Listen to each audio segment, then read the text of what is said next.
Good morning children. ನಿಮಗೆ ಒಂದು ಹೊಸ ಪ್ರೋಸ್ ಬಗ್ಗೆ ಹೇಳ್ತಾ ಇದ್ದೆ.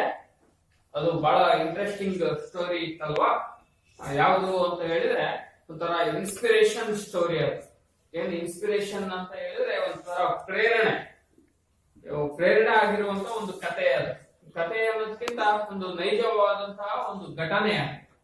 ಯಾವುದು?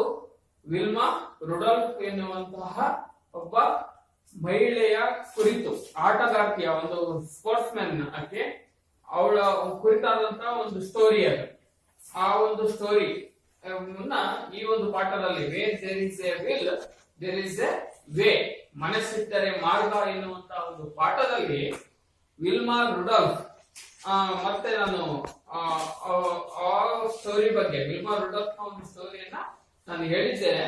ಮತ್ತೆ ಅವಳ ಬಗ್ಗೆ ಒಂದು ಸ್ವಲ್ಪ ಪುನರಾವರ್ತಿತ ಮಾಡಿ ನೆಕ್ಸ್ಟ್ ಇನ್ನೊಬ್ಬ ಸಾಧಕನ ಬಗ್ಗೆ ನಾನು ತಿಳಿಸ್ತೇನೆ. ಇಲ್ಲಿ ವಿಲ್ಮಾ ರುಡಾಲ್ಫ್ ಬಂದ್ಬಿಟ್ಟು ಶಿ ಬಿಲಾಂಗ್ಸ್ ಟು ಯಾವುದು? Negro family. ಯಾವ ಒಂದು ಜಾತಿಗೆ ಸೇರಿದಂತಹ ನೀಗ್ರೋ? ಅದು ಎಲ್ಲಿ? USA, United state of America. America ದೇಶದ ಒಂದು ನೀಗ್ರೋ, ಒಂದು ಅತ್ಯಂತ ಕೆಳ ಸಮುದಾಯದಲ್ಲಿ ಜನಿಸಿದಂತ ಒಬ್ಬ ಲೇಡಿ. ಇನ್ನ ಅವಳ ಬಗ್ಗೆ ಹೆಚ್ಚಿನದಾಗಿ ಏನು ಅಂತ ಹೇಳಿದ್ರೆ 14ನೇ ಮಗು ಅವಳು. ಅನಂತರವಾಗಿ ಪೂರ್ ಫ್ಯಾಮಿಲಿ, ಜೊತೆಗೆ ಅವಳು ಹುಟ್ಟಿದಾಗ ಬಹಳ ವೀಕ್ ಇದ್ಲು, ದುರ್ಬಲವಾಗಿದ್ಲು. ಇದೆಲ್ಲವೂ ಕೂಡ ಜೊತೆಗೆ ಏನಾಗಿತ್ತು? ಅಟ್ ದ ಏಜ್ ಆಫ್ 4, 4 ವರ್ಷ ವಯಸ್ಸಾಗಿದ್ದಾಗ ಆಕೆಗೆ ಪೋಲಿಯೋ ಅಟ್ಯಾಕ್ ಆಗಿತ್ತು. ಅನಂತರವಾಗಿ ಡಾಕ್ಟರ್ನ ಸಲಹೆ ಮೇರೆಗೆ ಅವರ ಒಂದು ಕುಟುಂಬದ ಸದಸ್ಯರುಗಳು ಅವಳ ಕಾಲನ್ನ ಮಸಾಜ್ ಮಾಡಿ ಅದನ್ನ ಮತ್ತೆ ಗುಣ ಆಗುವಂತೆ ಮಾಡಿದ್ರು. ಆಮೇಲೆ ಏನ್ ಮಾಡಿದ್ರು? ಆಕೆ ವಿಲ್ಮಾ ರುಡಾಲ್ಫ್ ಬಂದ್ಬಿಟ್ಟು ಆಕೆಗೆ ಒಂದು ಛಲ ಇತ್ತು, ಒಂದು ಗುರಿ ಇತ್ತು.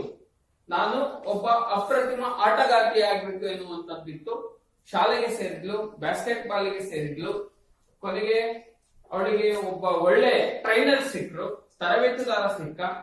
ಆನಂತರ ಒಳ್ಳೆ ಟ್ರೈನ್ ಅಪ್ ಮಾಡಿದ್ರು, ತರಬೇತಿಯನ್ನ ಕೊಟ್ಟರು. ಕೊನೆಗೆ ಆಕೆ ಅಮೆರಿಕ ದೇಶದ ಒಂದು ಒಲಿಂಪಿಕ್ ತಂಡದ ಒಬ್ಬ ಸದಸ್ಯೆಯಾಗಿ, ಮೆಂಬರ್ ಆಗಿ ಜಾಯ್ನ್ ಆಗ್ತಾಳ. ಕೊನೆಗೆ ಏನಾದ್ರು ಮೆಲ್ಬೋರ್ನ್ ಮತ್ತೆ ರೋಮ್ ದೇಶಗಳಲ್ಲಿ ನಡೆದಂತಹ ಒಲಿಂಪಿಕ್ ಆಟದಲ್ಲಿ ಭಾಗವಹಿಸ್ತಾಳೆ. ಅಟ್ ದ ಟೈಮ್, ಆ ವೇಳೆಗೆ 3 ಗೋಲ್ಡ್ ಮೆಡಲ್ಸ್ ಗಳನ್ನ ಗೆಲ್ತಾಳೆ. ಇಷ್ಟೆಲ್ಲ ಸಾಧನೆಯನ್ನ ಆ ವಿಲ್ಮಾ ರುಡಾಲ್ಫ್ ನ ಸಾಧನೆ ಬಗ್ಗೆ, ಅವಳ ಒಂದು ಅಚೀವ್ಮೆಂಟ್ ಬಗ್ಗೆ ನಿಮಗೆ ನಾನು ಹೇಳಿದ್ದೆ. ಅದೇ ತರವಾಗಿ ಇನ್ನೊಬ್ಬ ಸಾಧಕಿ ನೋಡಿ, ಕಾಲು ಇಲ್ಲದೆ ಇದ್ರೂ ಕೂಡ ಒಂದು ಗುರಿಯನ್ನ ಹೊಂದಿ ಮನಸ್ಸನ್ನ ಹೊಂದಿದ್ಲಕ್ಕೆ. ವಿಲ್ಮಾ ರುಡಾಲ್ಫ್ ಕಾಲು ಇಲ್ಲದೆ ಇದ್ರೂ ಕೂಡ ನಾನು ಹೆಚ್ಚು ಸಾಧನೆ ಮಾಡ್ತೀನಿ ಎನ್ನುವಂತ ಒಂದು ಗುರಿ, ಅಚಲವಾದಂತಹ ಒಂದು ಮನಸ್ಸಿದ್ದರಿಂದ ಅವಳು ಇಡೀ ಒಂದು ಅಥ್ಲೆಟಿಕ್ ಒಂದು ಒಲಿಂಪಿಕ್ ನಲ್ಲಿ ಒಂದು ಚಿನ್ನದ ಪದಕವನ್ನ ಗೆಲ್ಲುವ ಮಟ್ಟಕ್ಕೆ ಹೋದ್ಲು. ಅವಳ ಒಂದು ಸಾಧನೆ ನಿಮ್ಮ ಪುಸ್ತಕದಲ್ಲಿ ಬಂದಿತ್ತು. ಇದೇ ಅವಳ ಒಂದು ಸಾಧನೆಯನ್ನ ನೀವು ಮಾದರಿಯಾಗಿ ತೆಗೆದುಕೊಂಡು ನೀವು ಕೂಡ ಒಂದು ಉನ್ನತ ಸ್ಥಾನಕ್ಕೆ ಹೋಗಿ ಅಂತ ಹೇಳಿದ್ದೆ ನಾನು ಕಳೆದ ತರಗತಿಯಲ್ಲಿ. ಅದೇ ರೀತಿಯಲ್ಲಿ ಇನ್ನೊಬ್ಬ ಸಾಧಕರಿದ್ದಾರೆ, ಇನ್ನೊಬ್ಬ ಅಚೀವ್ಮೆಂಟ್ ಇದ್ದಾರೆ. ಇಲ್ಲಿ ಯಾರು ಅವ್ರ ಬಗ್ಗೆ ನೋಡ್ಕೊಳ್ಳಿ, ಹೇಳ್ತೇನೆ. Another champion who suffered A lot as a bye was Ralph Johnson. When he was only 12, his left leg was badly crushed in a machine. The front of one of the toys was hanging out as though it would fall off. The surgeon who treated him feared that the entire leg might have to be cut off. Raphael was very much upset. All the time he was in bed, he prayed to God for his mercy. He grew better day by day, and the surgeon could finally save his leg. But it did not heal completely. Rafer's interest in sport was so strong that he did not worry about his weak leg. He often had difficulty in wearing spiked shoes, but this did not stop him from having regular practice. He worked hard day and night and was finally selected for the Olympics. He took part in the decathlon and won the first place. He was called the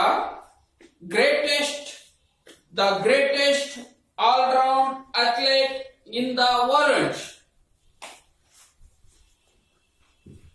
Both these champions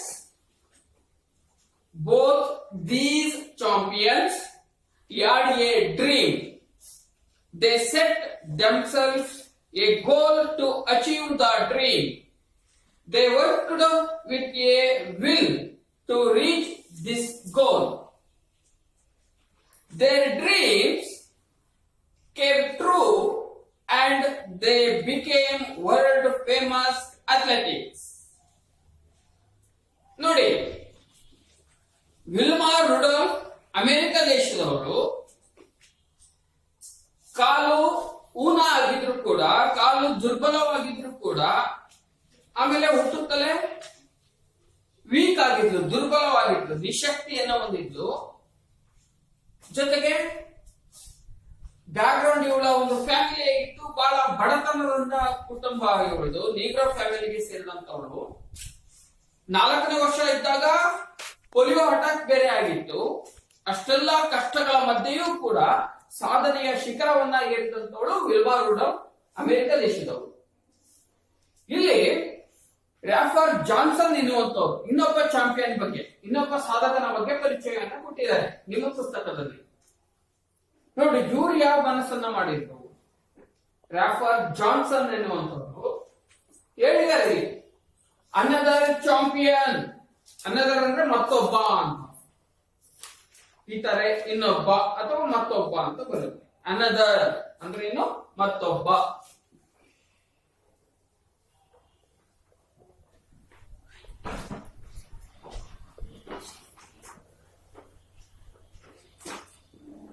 ಮತ್ತೊಬ್ಬ, ಇನ್ನೊಬ್ಬ ಅರ್ಥ ಬರುತ್ತೆ. Champion ಇನ್ನೊಬ್ಬ ಆಟಗಾರ. ಒಂದು champion ಅಂತ ಯಾರನ್ನ ಕರಿತೀವಿ ನಾವು? ಏನು ಆಟದಲ್ಲಿ ಪಾರ್ಟಿಸಿಪೇಟ್ ಮಾಡೋದರಿಗೆಲ್ಲ ಚಾಂಪಿಯನ್ ಅಂತ ಕರೀತಾರ? ನೋ. ಯಾರು ಆಟದಲ್ಲಿ ಗೆಲುವನ್ನ ಸಾಧಿಸ್ತಾರೋ, ಯಾರು ಅತಿ ಹೆಚ್ಚು ಸಾಧನೆಯನ್ನ ಮಾಡ್ತಾರೋ ಅವರಿಗೆ ಮಾತ್ರ ಚಾಂಪಿಯನ್ ಅಂತ ಕರೆಯೋದು. ಏನು ಆಟದಲ್ಲಿ ಭಾಗವಹಿಸಿದವರಿಗೆಲ್ಲರಿಗೂ, ಪಾರ್ಟಿಸಿಪೇಟ್ ಮಾಡಿದವರಿಗೆಲ್ಲರಿಗೂ ಚಾಂಪಿಯನ್ ಅಂತ ಕರೆಯಲ್ಲ. ಯಾರು ಆ ಆಟದಲ್ಲಿ ತನ್ನ ಶ್ರಮವನ್ನ ಹಾಕಿ, ತನ್ನ ಪ್ರಯತ್ನವನ್ನ ಹಾಕಿ ಗೆಲ್ತಾನೋ, ಅದು ಖೋ ಖೋ ಇರ್ಬೋದು, ಕಬಡ್ಡಿ ಇರ್ಬೋದು, ವಾಲಿಬಾಲ್ ಇರ್ಬೋದು, ಚೆಸ್ ಇರ್ಬೋದು, ಅರ್ಥ ಆಗುತ್ತಲ್ಲ, ಓಟದ ಸ್ಪರ್ಧೆ ಇರ್ಬೋದು, ಯಾವ್ದಾದ್ರೂ ಇರ್ಬೋದು, ಅಲ್ಲಿ ಗೆದ್ದಾಗ ಮಾತ್ರ ಅವರನ್ನ ಚಾಂಪಿಯನ್ ಅಂತ ಕರೀತಾರೆ. ಅರ್ಥ ಆಗುತ್ತಲ್ಲ. ಪ್ಲೇಯರ್ಗೂ ಚಾಂಪಿಯನ್ಗೂ ವ್ಯತ್ಯಾಸ ಇರುತ್ತೆ. ಪ್ಲೇಯರ್ ಯಾರು ಬೇಕಾದ್ರೂ ಆಗ್ಬೋದು, ಹೌದಾ? ಯಾರಾದ್ರೂ ಪಾರ್ಟಿಸಿಪೇಟ್ ಮಾಡಬಹುದು, ಆಡ್ಬೋದು. ಆದ್ರೆ ಆ ಆಟದಲ್ಲಿ ಗೆಲುವನ್ನ ತನ್ನ ಮುಡಿಗೆ ಹಾಕೊಳ್ತಾನಲ್ಲ, ಅವನು ಚಾಂಪಿಯನ್ ಆಗ್ತಾನೆ. ಇಲ್ಲಿ ಅನದರ್ ಚಾಂಪಿಯನ್, ಮತ್ತೊಬ್ಬ ಸಾಧಕ, ಹೂ ಸಫರ್ಡ್ ಅಂದ್ರೆ ಬಳಲು ಅಂತ, ಸಫರ್ಡ್ ಅಂದ್ರೆ ಬಳಲು ಅಂತ. Lord as a boy was Rafer Johnson. ಇನ್ನೊಬ್ಬ ಸಾಧಕ, ಅವನು ಏನು ಒಂದು ಬಹಳ ಕಷ್ಟದಿಂದ ಬಂದಂತ ಒಬ್ಬ ಸಾಧಕ ಯಾರು ಅಂತ ಹೇಳಿದ್ರೆ ಯಾರು? ರಾಫರ್ ಜಾನ್ಸನ್ ಅಂತ. ಇಲ್ಲಿ ಚಾಂಪಿಯನ್ ಅಂದ್ರೆ ಸಾಧಕ ಅಂತ ಕರೀತಾರೆ. ಅರ್ಥ ಆಗುತ್ತಲ್ಲ? ಏನ್ ಆತನ ಬಗ್ಗೆ ಅಂದ್ರೆ ನೋಡ್ಕೊಂಡ್ರು. When he was only 12. When he was, ಈ ಅಂದ್ರೆ ಯಾರಿಗೆ? ಅವನು ಅಂತ. ಯಾರು ಅವನು ಅಂದ್ರೆ ರಾಫರ್ ಜಾನ್ಸನ್. ಶಿ ಮತ್ತು ಈ ಬಳಕೆಯಲ್ಲಿ ವ್ಯತ್ಯಾಸ ಇರುತ್ತೆ. ಶಿ ಅಂದ್ರೆ ಅವಳು ಅಂತ ಅರ್ಥ ಆಯ್ತಲ್ಲ. SHE ಶಿ ಅವಳು, ಅದನ್ನ ಸ್ತ್ರೀ ಒಂದು ಫಿಮೇಲ್ ವರ್ಗಕ್ಕೆ ಬಳಕೆ ಮಾಡ್ತಾರೆ. ಅದನ್ನ ಅರ್ಥ ಆಯ್ತಲ್ಲ. ಗರ್ಲ್ಗೆ ಬಳಕೆ ಮಾಡ್ತಾರೆ, ವುಮೆನ್ಗೆ ಬಳಕೆ ಮಾಡ್ತಾರೆ. ಅದನ್ನ ಮಹಿಳೆಯರಿಗೆ ಮಾತ್ರ ಬಳಕೆ ಮಾಡ್ತಾರೆ. ಇಲ್ಲಿ ಈ ಅಂದ್ರೆ ಅವನು ಅಂತ ಆಗುತ್ತೆ. ಶಿ ಅಂದ್ರೆ ಅವಳು, ಈ ಅಂದ್ರೆ ಅವನು.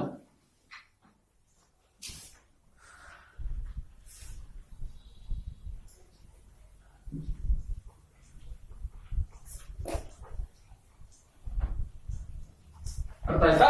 ಮುಂದೆ ನೋಡಿ. ವೆನ್ ಹಿ ವಾಸ್ 12 ಅಂದ್ರು. 12 ಅಂದ್ರೆ ಎಷ್ಟು? 12 ವರ್ಷ ಇದ್ದಾಗ. ಈ ರಾಫರ್ ಜಾನ್ಸನ್ ಎನ್ನುವಂತವರು 12 ವರ್ಷ ಇದ್ದಾಗ, ವೆನ್ ಹಿ ವಾಸ್ ಓನ್ಲಿ 12, ಕೇವಲ 12 ವರ್ಷ ಇದ್ದಾಗ ನೋಡಿ, ಇಸ್ ಲೆಫ್ಟ್ ಲೈಕ್. ಇಸ್ ಅಂದ್ರೇನು? ಅವನ. ಇಸ್ ಅಂದ್ರೇನು?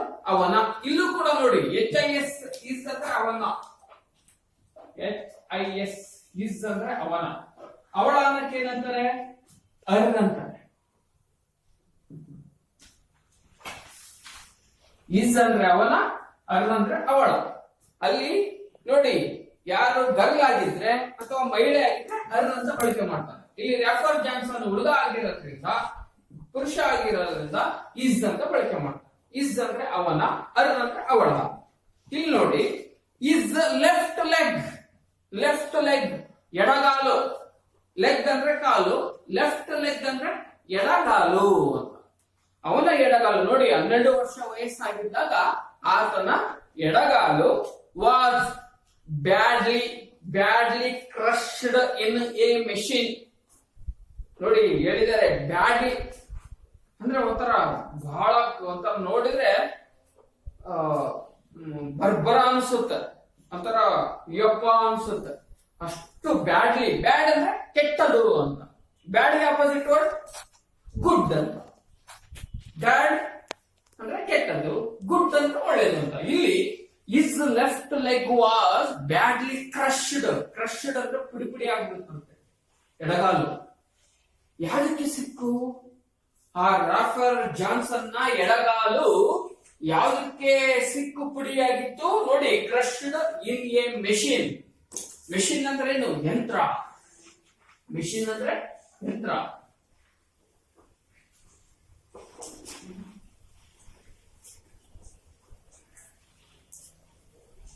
ನೋಡಿ ಹೇಳಿದ್ದಾರೆ, ಬ್ಯಾಡ್ಲಿ ಕ್ರಶ್ಡ್. ಕ್ರಶ್ ಅಂದ್ರೆ ಪುಡಿ ಪುಡಿ ಆಗುವಂತ. ಕ್ರಶ್ ಅಂದ್ರೆ ಪುಡಿ ಪುಡಿ ಆಗೋದು ಅಂತ. ನೋಡಿ, ಒಂದು ಯಂತ್ರಕ್ಕೆ ಸಿಕ್ಕು ಅವನ ಎಡಗಾಲು, ರಾಫರ್ ಜಾನ್ಸನ್ ನ ಎಡಗಾಲು ಪುಡಿ ಪುಡಿಯ ಉಳಿದಂತ ಅವನ ಪಾದ. ನೋಡಿ ಮುಂದೆ ಹೇಳ್ತಾನೆ ಯಾವ ತರ ಆಗಿತ್ತು ಅಂತ. The front of one of the toys. Toys ಅಂದ್ರೆ ಏನು? ಕಾಲಿನ ಬೆರಳು, ಕಾಲ್ ಬೆರಳು ಅಂತ ಕರೀತಾರೆ.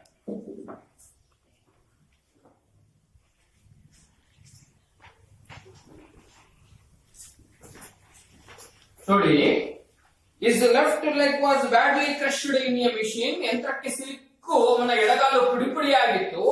The front of one of the toys, ಅವನ ಒಂದು ಮುಂದಿನ ಒಂದು ಕಾಲ್ ಬೆರಳುಗಳು, ಟಾಯ್ಸ್ ಅಂದ್ರೆ ಕಾಲ್ ಬೆರಳುಗಳು, was hanging out as though it would fall of. ಆ ಯಂತ್ರಕ್ಕೆ ಸಿಕ್ಕಿದಂತಹ ಕಾಲು ಪುಡಿ ಪುಡಿಯಾಗಿ ಮುಂದೆ ಇರುವಂತಹ ಕಾಲ್ ಬೆರಳುಗಳು ದೂರ ಹೋಗಿ ಬಿದ್ದಿದ್ವು ಅಂತ. ಅಷ್ಟು ಬ್ಯಾಡ್ಲಿ ಕ್ರಶ್ ಆಗಿತ್ತಂತೆ, ಪುಡಿ ಪುಡಿ ಆಗಿತ್ತಂತ ಯಂತ್ರಕ್ಕೆ ಸಿಕ್ಕಿದಂತ.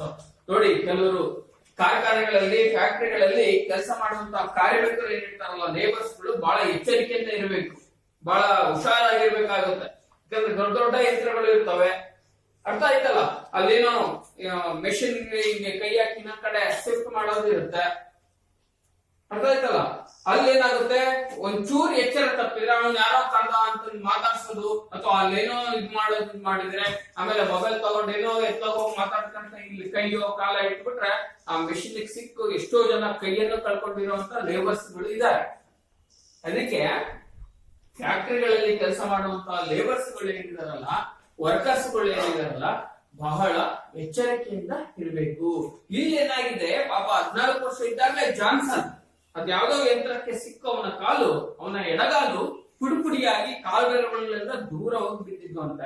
ಮುಂದೆ ನೋಡಿ, ದ ಸರ್ಜನ್. ಸರ್ಜನ್ ಸರ್ಜನ್ ಅಂತ ಯಾರನ್ನ ಕರಿತೀವಿ? ಈ ಕಡೆ ಕೇಳಿ. ಡಾಕ್ಟರ್ಗೂ ಸರ್ಜನ್ಗೂ ವ್ಯತ್ಯಾಸ ಇರುತ್ತೆ. ಸರ್ಜನ್ ಅಂತ ಯಾರನ್ನ ಕರಿತೀವಿ ಅಂತ ಹೇಳಿದ್ರ, ಈ ಡಾಕ್ಟರ್ ಅಂತ ಸಾಮಾನ್ಯವಾಗಿ ನಮ್ಮ ಹಳ್ಳಿಗಳಲ್ಲಿ ನಮ್ಗೆ ಏನಾದ್ರು ಸ್ವಲ್ಪ ಕೆಮ್ಮು ಬಂದಾಗ, ನೆಗಡಿ ಬಂದಾಗ, ಜ್ವರ ಬಂದಾಗ, ಕಾಲು ನೋವು ಬಂದಾಗ, ಹೊಟ್ಟೆ ನೋವು ಬಂದಾಗ, ಅಥವಾ ವಾಂತಿ ಬೇದಿ ಹಿಂಗೇನಾದ್ರೂ ಬಂದಾಗ, ತಲೆನೋವು ಬಂದಾಗ, ಸರ್ ನನಗೆ ಹಿಂಗೆ ಹೆಡ್ಏಕ್ ಬರ್ತಿದೆ, ಅಥವಾ ನನಗೆ ಹೊಟ್ಟೆ ನೋವು 2-3 ದಿನದಿಂದ ಇದೆ, ನನಗೆ ಬೆನ್ನು ನೋವು ಇದೆ, ಸ್ವಲ್ಪ ಕಾಲು ನೋವು ಇದೆ, ನನಗೆ ಸ್ವಲ್ಪ ನೆಗಡೆ ಇದೆ, ಕೆಮ್ಮಿದೆ ಅಂದಾಗ ನೋಡಿ ಟಾಬ್ಲೆಟ್ ಬರ್ಕೊಡುವಂತವ್ರು, ಅಥವಾ ಅದಕ್ಕೂ ಟಾಬ್ಲೆಟ್ಗೂ ಕಡಿಮೆ ಆಗ್ತಾ ಇದ್ರೆ ಇಂಜೆಕ್ಷನ್ ಮಾಡಿ ಕಡಿಮೆ ಮಾಡುವಂತವ್ರು ಇವರು ಡಾಕ್ಟರ್ಸ್ಗಳು, ವೈದ್ಯರು ಅಂತ ಕರೀತಾರೆ ಇವರನ್ನ. ಡಾಕ್ಟರಿಗೂ ಸರ್ಜನಿಗೂ ವ್ಯತ್ಯಾಸ ಇಷ್ಟು. ಟಾಬ್ಲೆಟ್ಗೆ ಕಂಟ್ರೋಲ್ ಮಾಡ್ತಾ ಇದ್ರೆ ಇಂಜೆಕ್ಷನ್ ಮಾಡ್ತಾರೆ. ನಾವೇನು ಸೂಜಿ ಅಂತ ಕರಿತೀವಲ್ಲ, ಸೂಜಿ ಮಾಡಿಸ್ಕೊಂಡ ಅಂತಾರಲ್ಲ, ಇಂಜೆಕ್ಷನ್. ಇವು ಸರ್ಜನ್ಗಳು ಏನು ಅಂತ ಹೇಳಿದ್ರೆ, ಬಹಳ ನಮ್ಮ ಏನಾದ್ರೂ ಬಹಳಷ್ಟು ಹೊಟ್ಟೆ ಪೇನ್ ಬರ್ತಾನೆ ಇರುತ್ತೆ. ಉದಾಹರಣೆ ನಾನು ಹೇಳ್ತಿರೋದು ಅರ್ಥ ಆಗುತ್ತಲ್ಲ. ಕೆಲವರಿಗೆ ಒಳಗೆ ಗೆಡ್ಡೆ ಆಗಿದೆ ಅಂತ ಕರೀತಾರೆ. ಈಗ ಬಹಳಷ್ಟು ಹೊಟ್ಟೆ ನೋವು, ಇಲ್ಲೆಲ್ಲ ವೈದ್ಯರ ಹತ್ರ ತೋರ್ಸ್ಕೊಂಡು ಕಡಿಮೆ ಆಗಲ್ಲ, ಇಂಜೆಕ್ಷನ್ ಮಾಡಿಸಿದ್ರು ಕಡಿಮೆ ಆಗಲ್ಲ ಅಂದಾಗ ದಾವಣಗೆರೆ ಅಂತ ಸಿಟಿ, ದಾವಣಗೆರೆನೋ ಶಿವಮೊಗ್ಗನೋ ಅರ್ಥ ಆಗುತ್ತಲ್ಲ, ಅಲ್ಲಿಗೆ ಸಿಟಿಗೆ ನಾವು ತೋರ್ಸ್ಕೊಂಡ್ ಹೋದಾಗ ಅಲ್ಲಿ ಡಾಕ್ಟರ್ಗಳು ಇರ್ತಾರೆ. ಏನ್ ಮಾಡ್ತಾರೆ? ಎಕ್ಸ್ರೇ ತೆಗಿಸ್ತಾರೆ. ಅರ್ಥ ಆಯ್ತಲ್ಲ? ಎಕ್ಸ್ರೇ ತೆಗ್ಸಿ, ಇಲ್ಲ ಹೊಟ್ಟೆ ಒಳಗೆ ಸ್ವಲ್ಪ ಗೆಡ್ಡೆ ಇದೆ, ಅಪೆಂಡಿಕ್ಸ್ ಎನ್ನುವಂಥದ್ದು. ಅಪೆಂಡಿಕ್ಸ್ ಅಂದ್ರೆ ನಿಮಗೆ ಮುಂದಿನ ತರಗತಿಗಳಲ್ಲಿ ಬರುತ್ತೆ, ಅದು ನಮ್ಮ ವೇಸ್ಟೇಜ್ ಸ್ಟೋರೇಜ್ ಆಗಿರುತ್ತಲ್ಲ.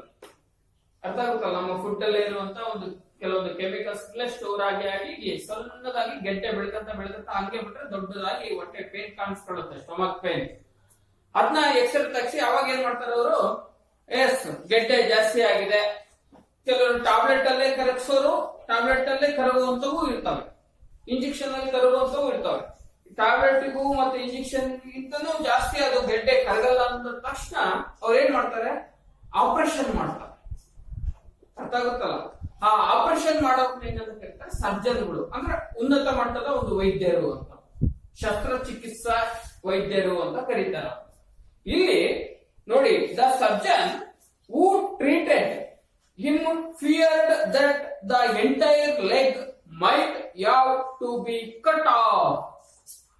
ಇವ್ರೇನು ಆತರ ಕಟ್ ಆಗಿತ್ತಲ್ಲ ಪಾಪ, ಅವನ ಎಡಗಾಲು ಕಟ್ಟಾಗಿ ಪುಡಿ ಪುಡಿಯಾಗಿ ಅವನ ಕಾಲು ಬೆರಳುಗಳೆಲ್ಲ ದೂರ ಹೋಗಿದ್ವಲ್ಲ, ಕರ್ಕೊಂಡು ಹೋಗ್ತಾರೆ. ಅಂತವ್ರೆಲ್ಲ ಅಂತವ್ರನ್ನೆಲ್ಲ ಇಲ್ಲಿ ಟ್ರೀಟ್ ಮಾಡಕ್ ಆಗಲ್ಲ, ದೊಡ್ಡ ದೊಡ್ಡ ಹಾಸ್ಪಿಟ್ಲಿಗೆ ಕರ್ಕೊಂಡು ಹೋಗ್ತಾರೆ. ಯಾರನ್ನ? ಜಾನ್ಸನ್. ಅವಾಗ ಅವರೇ ಒಂಥರ ಎದುರ್ತಾರಂತ ಕಾಲನ್ನು ನೋಡಿ. ಅಷ್ಟು ಪುಡಿ ಪುಡಿ ಮೆಷಿನ್ಗೆ, ಯಂತ್ರಕ್ಕೆ ಸಿಕ್ಕು ಪಾಪ ಕಾಲೆಲ್ಲ ಪುಡಿ ಪುಡಿಯಾಗಿ, ಕಾಲು ಬೆರಳುಗಳೆಲ್ಲ ನಮ್ ನೋಡಿ ಒಂದು ಸೂಜಿ ಎಲ್ಲ ಚುಚ್ಚಿರ ಅಂತೀವಿ, ಕಾಲೇ ತುಂಡು ತುಂಡಾಗಿ ಹೋದಾಗ ಅದನ್ನ ಆ ಸರ್ಜನ್ ನೋಡಿ ಅವ್ರಿಗೆ ಒಂಥರ ಭಯ ಆಗುತ್ತಂತ. ಆದ್ರೂ ಕೂಡ ಟ್ರೀಟ್ಮೆಂಟ್ ಮಾಡ್ತಾರಂತ. ಅರ್ಥ ಆಯ್ತಲ್ಲ? ಡಾಕ್ಟರ್ನ ಕರ್ತವ್ಯ ಅದೇ ತಾನೆ, ಟ್ರೀಟ್ಮೆಂಟ್ ಮಾಡುವಂತದ್ದು. ಎಸ್, ಟ್ರೀಟ್ಮೆಂಟ್ ಮಾಡ್ತಾರೆ. ನೋಡಿ ಮುಂದೆ ಏನಾಗುತ್ತೆ. Refer was very much upset. Upset, UPSET, upset ಆಗೋದು. ಏನ್ ಅಪ್ಸೆಟ್ ಅಂದ್ರೆ ಬಹಳ ನಿರಾಸೆ ಆಗುತ್ತಂತ ಅವನಿಗೆ. ಅಪ್ಸೆಟ್,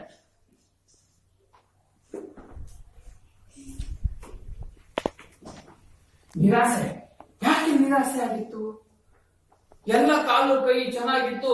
ಒಬ್ಬ ಯಾವ್ದಾದ್ರು ವ್ಯಕ್ತಿಗೆ ಏನಾಗುತ್ತೆ, ಏನಾದ್ರು ಸಾಧಿಸ್ಬೇಕು ಅನ್ನುವಂಥದ್ದು ಇರುತ್ತೆ ಅವನಿಗೆ. ಹೌದಾ? ಹಂಗೆ ಛಲ ಇದ್ದಂತವನಿಗೆ, ಹಂಗ ಗುರಿ ಇದ್ದಂತವನಿಗೆ ಸಡನ್ ಆಗಿ ಏನಾದ್ರು ಕಾಲು ಈ ತರ ಆದಾಗ ಏನಾಗುತ್ತೆ? ಬೇಜಾರಾಗಲ್ವಾ? ಅದನ್ನೇ ಏನಂತ ಕರೀತಾರೆ? ಅಪ್ಸೆಟ್ ಅಂತ ಕರೀತಾರೆ. UPSET ಅಪ್ಸೆಟ್ ಆಗುತ್ತೆ. ಕೆಲವರು ಮಾತಾಡ್ತಾರೆ ನೋಡು, ಯಾಕೋ ಅಪ್ಸೆಟ್ ಆಗಿದ್ಯಾ, ಯಾಕೋ ಡಲ್ ಆಗಿದ್ಯಾ. ಇಲ್ಲಿ ರ್ಯಾಫರ್ ಜಾನ್ಸನ್ಗೆ ನಾನು ಏನಾದ್ರು ಸಾಧಿಸ್ಬೇಕು ಅನ್ನೋದು ಗುರಿ ಇರುತ್ತೆ. ಹಂಗಿದ್ದಂತವನಿಗೆ ಪಾಪ ಈ ತರ ಯಂತ್ರಕ್ಕೆ ಸಿಲುಕಿ ಅಚಾನಕ್ ಆಗಿ ಪಾಪ ಪುಡಿ ಪುಡಿ ಆಯ್ತಲ್ಲ, ಅದಕ್ಕೆ ಏನಾಗಿದ್ದವನು? ಅಪ್ಸೆಟ್ ಆಗಿದ್ನಂತೆ, ಅಂದ್ರೆ ನಿರಾಸೆ ಆಗಿದ್ನಂತೆ. ಯಾರು? ರ್ಯಾಫರ್ ಜಾನ್ಸನ್ ಅನ್ನುವಂತನು. ಆ ನಂತರವಾಗಿ all the time he was in bed, he prayed to God for his mercy. ನೋಡಿ, ಆಲ್ ದ ಟೈಮ್, ಎಲ್ಲಾ ಸಮಯದಲ್ಲೂ ಇವನು ಬೆಡ್ ಅಂದ್ರೇನು? ಹಾಸಿಗೆ ಮೇಲೆ ಇರ್ಬೇಕಾಯ್ತು. ಯಾಕಂದ್ರೆ ಕಾಲು ಪುಡಿ ಪುಡಿ ಆಗಿತ್ತಾ, ಪಾಪ ಸರ್ಜನ್ ಅದನ್ನೆಲ್ಲ ಕೂಡಿಸಿ ಹೊಲಿಗೆ ಹಾಕಿ ಆಪರೇಷನ್ ಮಾಡಿ ಇದು ಮಾಡಿದ್ರ ಹಾಸಿಗೆಯಲ್ಲೇ ರೆಸ್ಟ್ ತಗೋಬೇಕಾಗಿತ್ತು. ಆಮೇಲೆ ಈ ಪ್ರೇ ಅಂದ್ರೆ ಏನು, ಪ್ರಾರ್ಥನೆ ಮಾಡ್ಕೊಳ್ತಾ ಇದ್ದ. ಪ್ರೇ ಅಂದ್ರೆ ಏನು, ಪ್ರಾರ್ಥನೆ. ಪ್ರೇ ಅಂದ್ರೆ ಪ್ರಾರ್ಥನೆ. ಯಾರಿಗೆ ಪ್ರಾರ್ಥನೆ ಮಾಡ್ಕೊಳ್ತಾ ಇದ್ದ? ಟು ಗಾಡ್, ದೇವರಿಗೆ.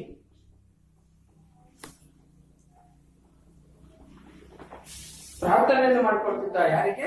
ದೇವರಿಗೆ. ಫಾರ್ ಹಿಸ್ ಮರ್ಸಿ, ಅವನ ಕರುಣೆಗೋಸ್ಕರ. ಅಪ್ಪ ದೇವ್ರೆ, ನಾನು ಏನೋ ಸಾಧನೆ ಮಾಡ್ಕ ಅಂತಂದ ಇದ್ದೆ, ನನ್ನ ಕಾಲು ಹಿಂಗೆ ಎದುರಿಗೆ ಸಿಕ್ಕಿದೆ, ಬೇಗ ನನ್ನ ಕಾಲು ಗುಣಮುಖ ಆಗಪ್ಪ ದೇವ್ರೆ ಅಂತ ಹೇಳಿ ಪಾಪ ರೆಫರ್ಡ್ ಜಾನ್ಸನ್ ಆ ದೇವರಿಗೆ ಪ್ರೇ ಮಾಡ್ತಾ ಇದ್ನಂತೆ. ಪ್ರೇ ಅಂದ್ರೆ ಪ್ರಾರ್ಥನೆಯನ್ನ ಮಾಡ್ತಾ ಇದ್ನಂತೆ. ಇಷ್ಟು ಹಿರಿಯ ಮಕ್ಕಳ, ಇನ್ನು ಮುಂದಿನ ತರಗತಿಯನ್ನ ಇವನ ಬಗ್ಗೆ ರೆಫರ್ಡ್ ಜಾನ್ಸನ್ ನೋಡಿ ಈ ರೀತಿ ಕಷ್ಟದಲ್ಲಿ ಇದ್ದಂತವನು ಯಾವ ರೀತಿ ಸಾಧನೆಯನ್ನ ಮಾಡ್ತಾನೆ ಅನ್ನೋದನ್ನ ಮುಂದಿನ ತರಗತಿಯಲ್ಲಿ ನಾವು ಅಭ್ಯಾಸವನ್ನ ಮಾಡೋಣ.